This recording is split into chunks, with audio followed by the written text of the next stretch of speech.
¿Alguno tuvo una oportunidad en la vida, por ahí no cuente los detalles, qué sé yo, de ir a un spa? Los que fueron saben que está buenísimo y los que no fueron también saben que está buenísimo. Y les gustaría poder ir. Pero bueno, es como un lugar donde todo está al servicio de la persona que va al lugar, le dan una habitación por ahí estas 2-3 días, por ahí de un día solo. Bueno, pero supongamos, vamos a pensar en grande. Entonces, tenés un hotel fantástico con una vista, ¿no? Entonces todo el tiempo hay tratamiento de belleza. Entonces las mujeres les ponen barros termales que dicen que la tierra la traen de allá de Jerusalén, pero la sacaron de ahí del fondo, ¿viste? Y entonces se la ponen, ¿viste? Y la dejan con eso puesto y le ponen, le hacen masajes y ducha escocesa, ducha peruana, ducha de todos los países.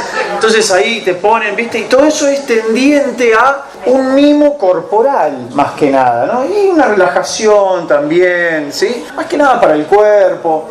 Las personas están, por ahí hay alguno que se va a desintoxicar, dice, porque fuma mucho, entonces dice, bueno, estos 2-3 días no voy a fumar, me voy a quedar ahí, te dan comida sana, y está bueno, música tranquila, relajado, ¿verdad? Eso está bueno, tiene un costo también, ¿no? Pero está bueno porque para el cuerpo es un recreo, ¿no? De que durante todo el año tenemos que trabajar tanto, tenemos que hacer tantas cosas. Y yo, reflexionando en algún momento de oración que he tenido, es como que el Señor me frenaba, porque viste que en la oración solemos hablar nosotros, y el Señor me frenaba, y es como que se generó una comunión más bien desde la reflexión.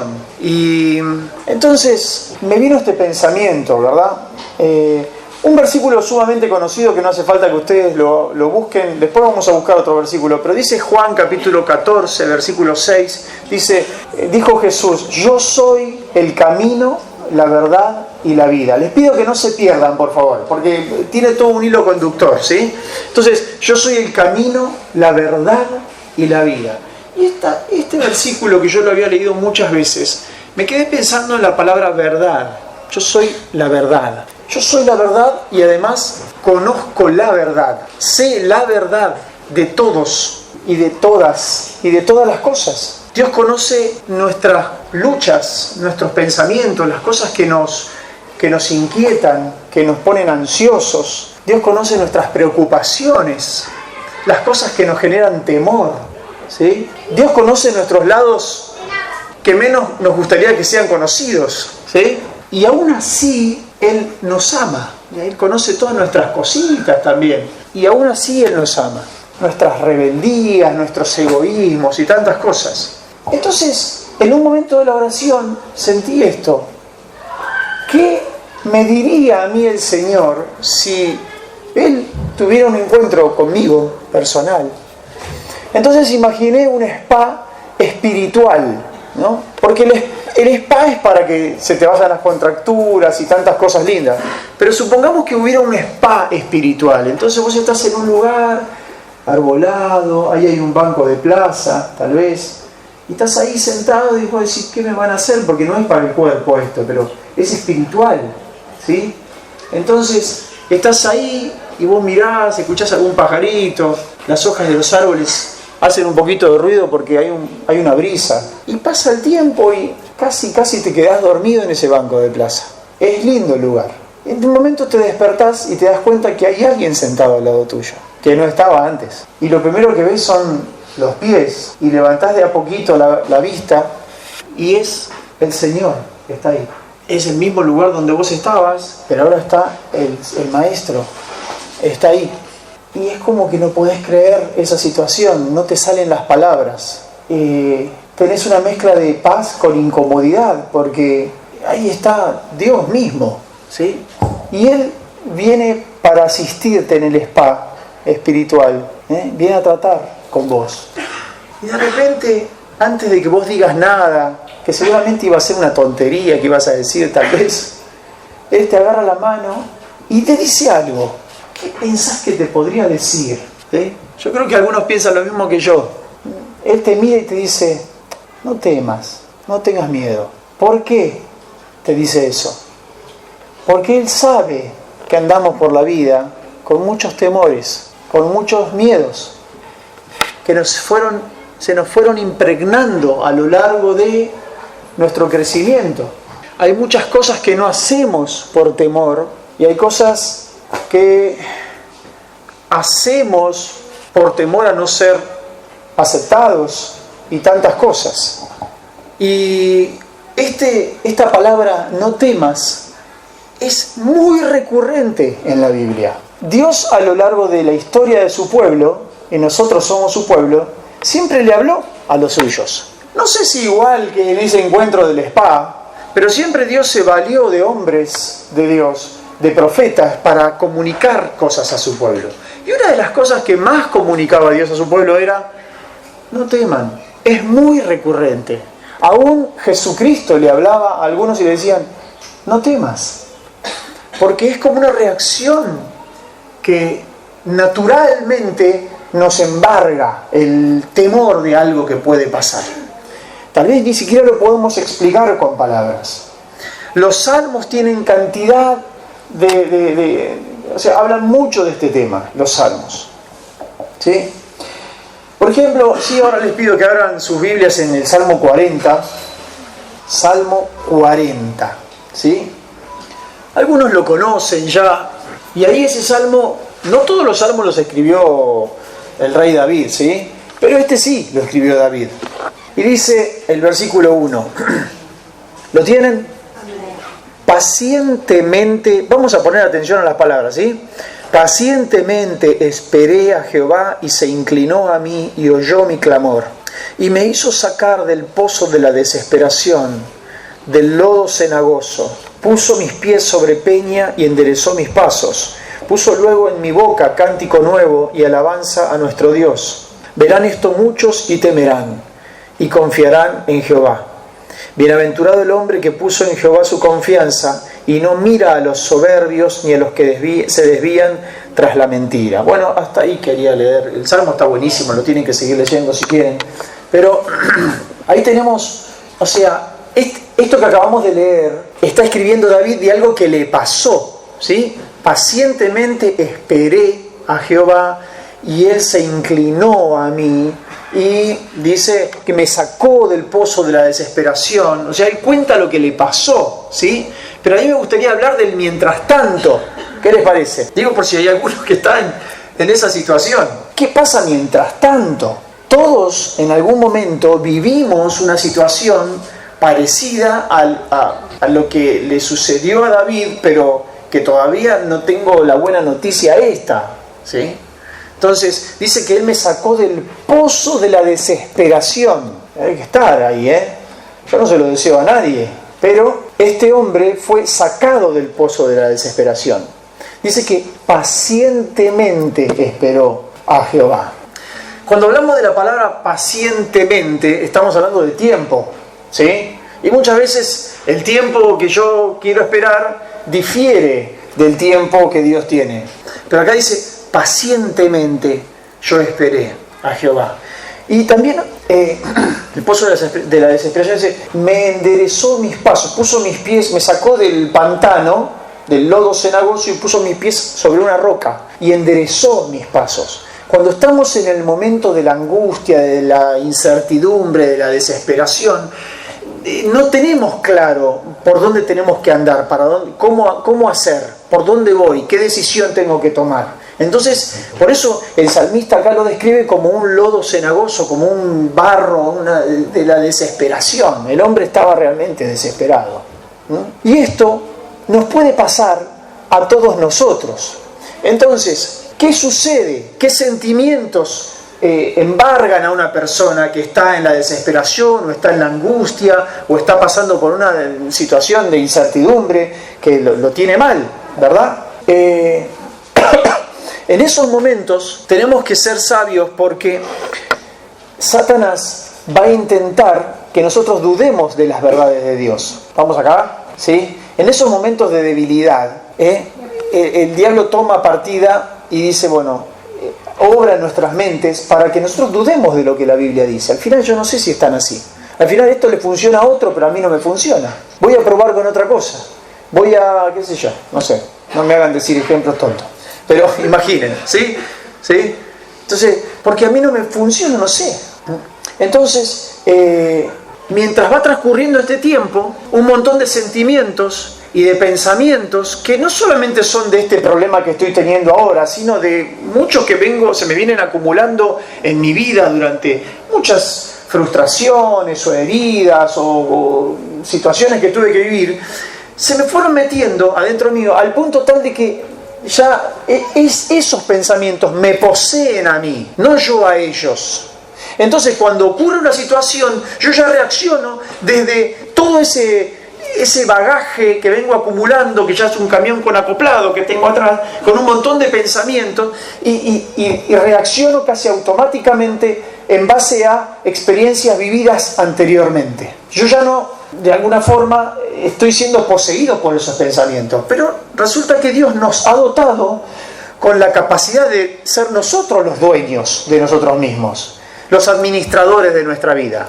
¿Sí? ¿Se entiende? Podemos nosotros administrar nuestra vida, a pesar de situaciones que hemos vivido, fundamentados en una verdad que ahora hemos incorporado porque somos hijos de Dios. ¿Se entiende? ¿Vamos bien? Seguí investigando el asunto y me puse a leer acerca de las fobias. ¿Vieron? Algunos van en sentido de escuchar la palabra fobia. ¿Sí? La fobia es un temor, ¿sí? Vamos, no se me ponga muy difícil los que han estudiado esto. Perdónenme si no doy bien en la tecla, pero digo, es un temor exacerbado por alguna cosa que no lo pueden manejar, ¿sí? Entonces, hay situaciones que generan un temor que no lo podemos manejar, ¿entendés? Hay una araña, mirá. No, era un chiste. Perdón, sé de ejemplo. La aracnofobia acabo de, ¿viste? ¿Sí? No, tarántula, no sé si me lo iban a creer. Pero viste que hace falta que sea una araña para que ya... No hace falta que sea tarántula venenosa. ¿Viste? Perdón. Entonces, miedos a las arañas, miedo a la sangre, a los lugares abiertos, a los lugares cerrados, a los gatos, a los perros. Hay gente que pasa un gato y no lo puede manejar, o sea, se paralizan, o sea, eso es una fobia, ¿sí? Y hay tantas fobias como gente, hay muchas fobias diferentes, ¿sí? Bueno, que no se ría más acá mi amiga, porque... ¿Sí? Dicen que una vez, escuché el testimonio que una vez se había hecho un congreso de mujeres, tremendo, un congreso de mujeres que decía mujeres poderosas en el espíritu, algo así, eran mujeres, ¿viste? Entonces había como 300 mujeres adentro, era el salón de un hotel espectacular, ¿viste? Todas mujeres de poder, y todas las conferencias eran porque las mujeres de poder, como que nosotros ahora podemos, etcétera, etcétera. Todo ese lugar, todo ese auditorio estaba pegado a la cocina del restaurante, ¿viste? Y no sé quién había dicho que en la cocina habían visto un ratón y que se había escapado para el lugar, ¿viste? Para el auditorio. Cuando llegó la noticia de que había un ratón en el auditorio, todas las mujeres se subieron arriba de las mesas, de las sillas desesperadas, las mujeres de poder, ¿viste? Estaban todas temblando porque había un ratoncito. Pobrecito el ratoncito ese estaba por morir de un infarto de los gritos de las mujeres de poder que estaban ahí.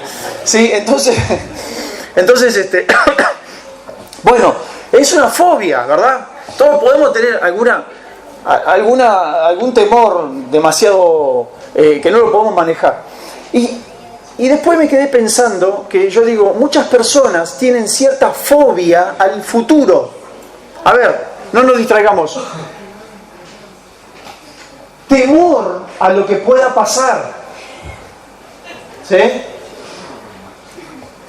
Temor al futuro, a lo que pueda pasar. Entonces, esto hace que muchas personas se paralicen, porque hay algún temor que es beneficioso. Uno dice, che, voy a poner rejas o voy a cerrar con llave. Bueno, eso es saludable. Me parece que el temor de que puedan venir ladrones te hace cerrar con llave y te salva de una situación. Está bien. Pero hay un temor que paraliza y que es muy negativo. Entonces,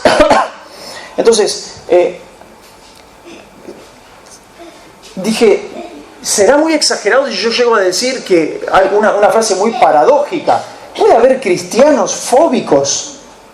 O sea, estoy hablando de fobia a lo que puede pasar, o fobia a lo que no, tal vez nunca pase. Entonces, tengo un miedo que me paraliza y que condiciona mis actos, lo que hago o lo que no hago. Se transforma en una persona casi, ¿me entienden? ¿Me entienden? O sea, como que nunca hace mucho y está ahí medio trabada, y generalmente son temores, muchos temores, ¿sí? Pero el maestro que estaba sentado en el asiento ahí, en ese spa espiritual, te dijo, no temas. Te agarró la mano, y yo me imagino en esa situación una sensación de paz, pero tan grande, que cualquier temor se esfumaría. Entonces, cabe el pensamiento, cuanto más conozcamos a Dios, cuanto más estemos con Dios, menos temores vamos a tener. ¿Puede ser? Porque estar con Dios nos libera de miedos y de temores. Relacionándonos, digamos, saludablemente con Dios, eso nos liberaría de montones de temores. Entonces, esta incertidumbre, más la no respuesta de Dios, que va pasando el tiempo y Dios parece que no me está respondiendo, me va generando una carga de ansiedad, ¿sí?, que luego se transforma en temor. Y el temor es la contracara de la fe. Y se espera que nosotros tengamos fe, pero el temor es la antife. O sea, el temor es nocivo, no es neutral, porque el temor es fe en que me va a pasar lo malo. Entonces, definitivamente tenemos que combatir el temor. Bueno, leía, por ejemplo, que una frase que una vez le dije a alguien y que me dijo, a mí me bendijo mucho esta palabra que me diste. Leí de un misionero alemán que siempre estuvo muchos años en África. Él decía, cuando aumenta la ansiedad, disminuye la fe, y cuando aumenta la fe, disminuye la ansiedad. Muy interesante. La verdad que me resultó muy interesante esa formulita, ¿sí? Entonces, digo, ¿cómo hacemos nosotros? Porque a veces nos sentimos un poco solos en esa situación. Quiero volver un poquito, imaginen la situación de este hombre que está en el pozo de la desesperación que leíamos, ¿sí?, que está en el lodo cenagoso, que estaba desesperado verdaderamente. Y entonces, ¿qué pasa en su cabeza durante todo ese tiempo? ¿Cómo hizo para mantenerse firme? Y dice que pacientemente esperó y al final Dios lo libró. ¿Cómo hizo? ¿Por qué no abandonó antes? Tal vez su paciencia podía tener fecha de vencimiento. Sí, dijo, bueno, hasta acá fue, ya hasta ahora intento a mi manera, hago, no sé, una salida, ya no oro más, ya Dios no me respondió, ahora lo voy a hacer mis cosas a mi manera, o qué sé yo, no sé. ¿Sí? Pero este hombre esperó. Ahora, ¿qué pasa en el mientras tanto? Yo quería hablar del mientras tanto. Encontré un pasaje muy, muy curioso, muy interesante, que está en Judas. ¿Cuánto leyeron Judas? Es de una hojita nada más, así que usted dice, che, pero Judas nunca lo leen en la iglesia. Ese no, lo dejo. Bueno, léelo, mirá. Judas es la última cartita que hay antes de Apocalipsis. ¿Ustedes saben quién era Judas? Este no era Iscariote, ¿eh? ¿Alguien se arriesga? Sí. No, el que reemplazó a Judas Iscariote se llamó Matías. Pero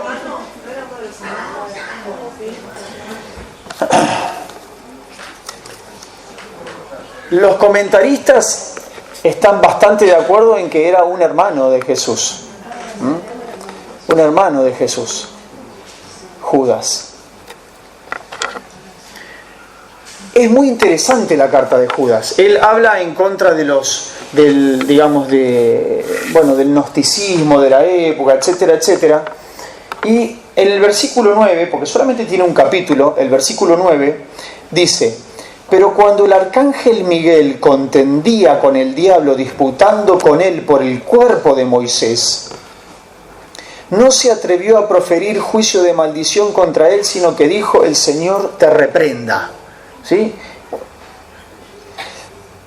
¿Qué les parece esto, no? Ahí está diciendo literalmente que en determinado momento de la vida de Moisés, el arcángel Miguel, que era un ángel con una gran, predominancia, ¿no? Una gran jerarquía, ¿sí? Destinado al pueblo de Israel, y el mismo Satanás, ambos estaban disputándose a Moisés. Tremendo. Satanás acusando a Moisés de que había sido un asesino, de que montones de cositas de Moisés, y Miguel defendiendo a Moisés porque había sido un escogido de Dios, un ungido de Dios para una obra tremenda. ¿Sí?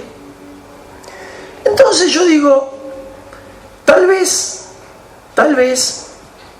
yo estoy seguro de que no me equivoco con esto, puede ser que no venga el mismo diablo personificado, el mismo Satanás, ni el mismo arcángel Miguel a combatir por mí, o por alguno de nosotros, pero puede ser, muy probablemente, que haya ángeles y demonios que estén combatiendo por nuestras vidas.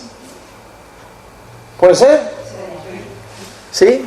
O sea, a Dios le interesa tu fe, le interesa tu fidelidad, que te mantengas firme en tus convicciones, te llamó con un propósito, ¿sí? Y el diablo te quiere hacer caer. Entonces, en esos momentos, yo digo, ¿cómo habrá estado la cabeza de Moisés en ese tiempo, mientras se libró esa batalla? ¿Qué habrá pasado con él? ¿Cuántos pensamientos, cuántas contradicciones, momentos en que tal vez tenía ganas de tirar la toalla, de abandonarlo todo, y por momentos quería seguir? O sea, tal vez hubo en algún momento de confusión o de incertidumbre, de desesperación. Había una batalla espiritual en su mente. ¿Sí? Y nosotros, todos nosotros, el pueblo de Dios, somos objeto de batallas espirituales en nuestra mente. Y estamos de alguna manera influenciados por fuerzas del enemigo y por los ángeles de Dios. ¿Qué vas a hacer? Por eso es tan importante que nosotros cuestionemos nuestros pensamientos. Porque muchas veces pensamos cosas y no lo cuestionamos, pensamos que eso es algo natural. Pero si nosotros nos tomáramos ese trabajito de pensar en lo que estamos pensando, nos vamos a encontrar que en más de una ocasión vamos a estar pensando cosas que son las que el diablo quiere. Y estamos por hacer cosas que en definitiva es lo que el diablo quiere que yo haga. Entonces ahí yo debo frenar y digo, un momento, ¿qué estoy pensando? ¿Qué estoy por hacer? ¿Quién quiere que piense así? ¿Quién quiere que haga esto que voy a hacer?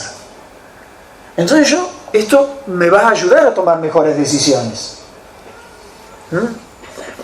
Cada vez, esto se lo escuché decir a un profesor que tuve en el seminario, que lamentablemente lo tuve en una sola materia y me quedó hace años de esto.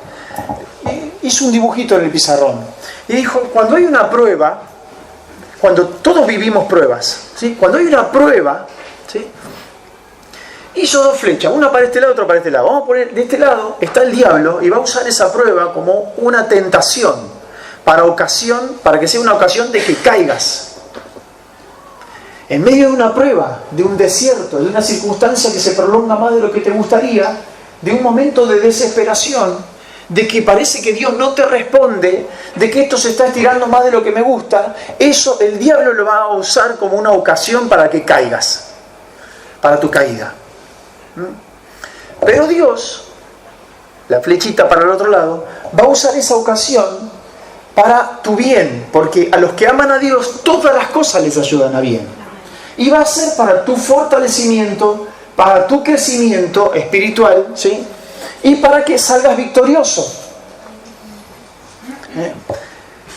Jesús pasó por tentación, pasó por pruebas. ¿Por qué nosotros no vamos a pasar por pruebas y por tentaciones? La clave de la situación es qué vamos a hacer luego o durante. ¿Sí? Porque hubo muchos que podrían escribir, que tal vez estuvieron a punto de escribir un salmo como el que escribió David, diciendo: yo estuve mal y el Señor me libró, puso mis pies sobre una roca, me enderezó mis pasos, me sacó del pozo de desesperación. Hubo algunos que estuvieron a punto de escribir eso y no lo llegaron a escribir, porque tiraron la toalla antes. ¿Sí? A mí me interesa mucho el mientras tanto, porque todos pasamos por esas situaciones. Y algunos de ustedes, yo estoy seguro que las está pasando ahora.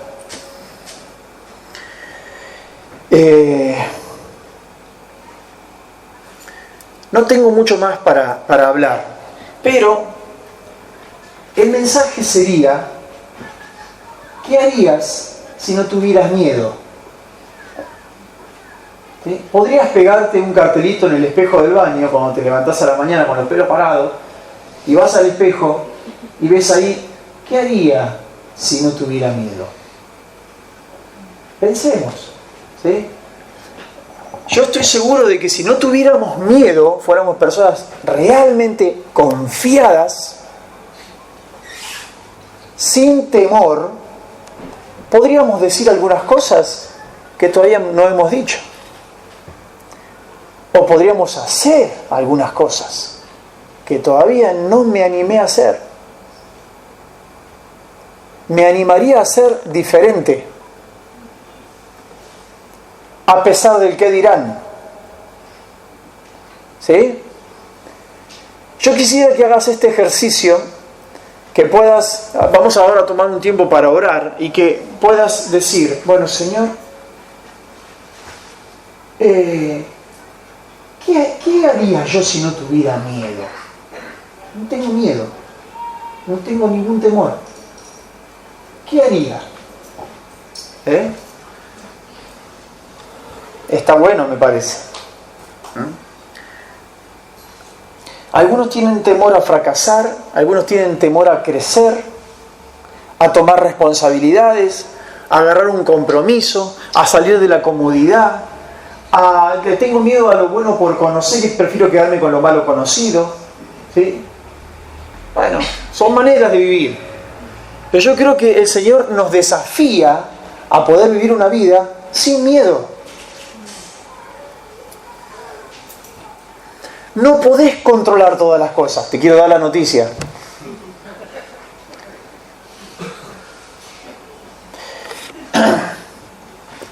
Hubo un presidente, el primer ministro de Inglaterra durante la Segunda Guerra Mundial, Winston Churchill, dijo una frase muy interesante. Dijo así: he pasado la mitad de mi vida temiendo a cosas que al final nunca sucedieron.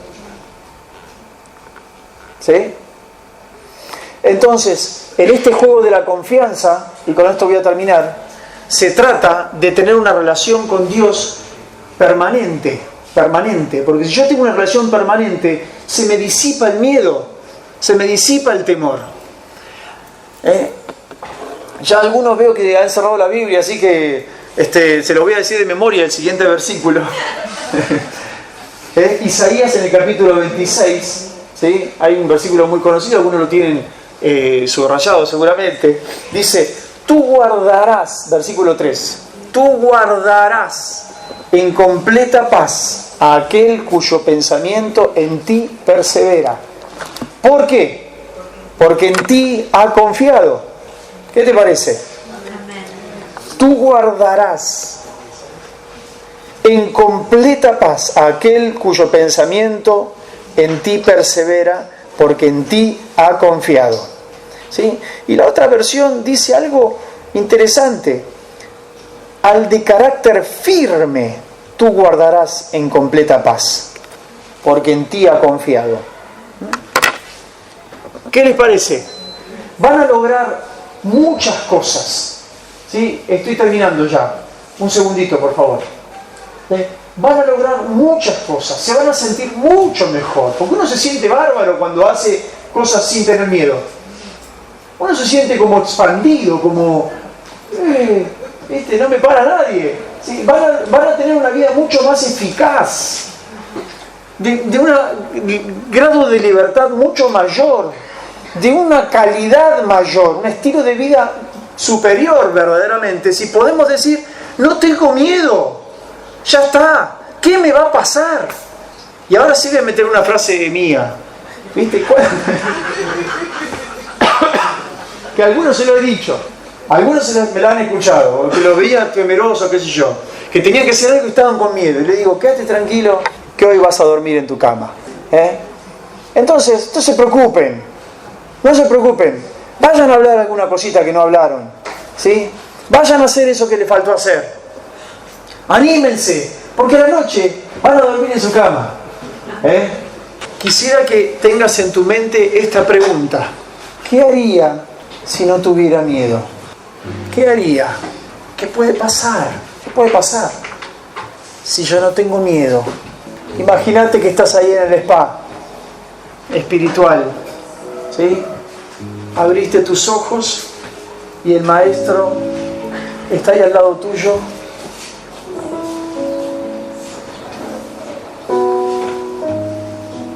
Te agarra la mano y la pone entre las dos manos de él y te mira y dice: no temas, todo va a estar bien, sos mío, pagué un alto precio por tu vida, no temas. Muchos hijos míos están también pasando por tribulaciones, por algunas dificultades. Tal vez no entiendas, pero son necesarias muchas de ellas. Puedo estar confiado, Señor. Me gustaría que, si sentís esto, puedas decirle al Señor: Señor, puedo estar confiado. Yo puedo estar confiada, Señor.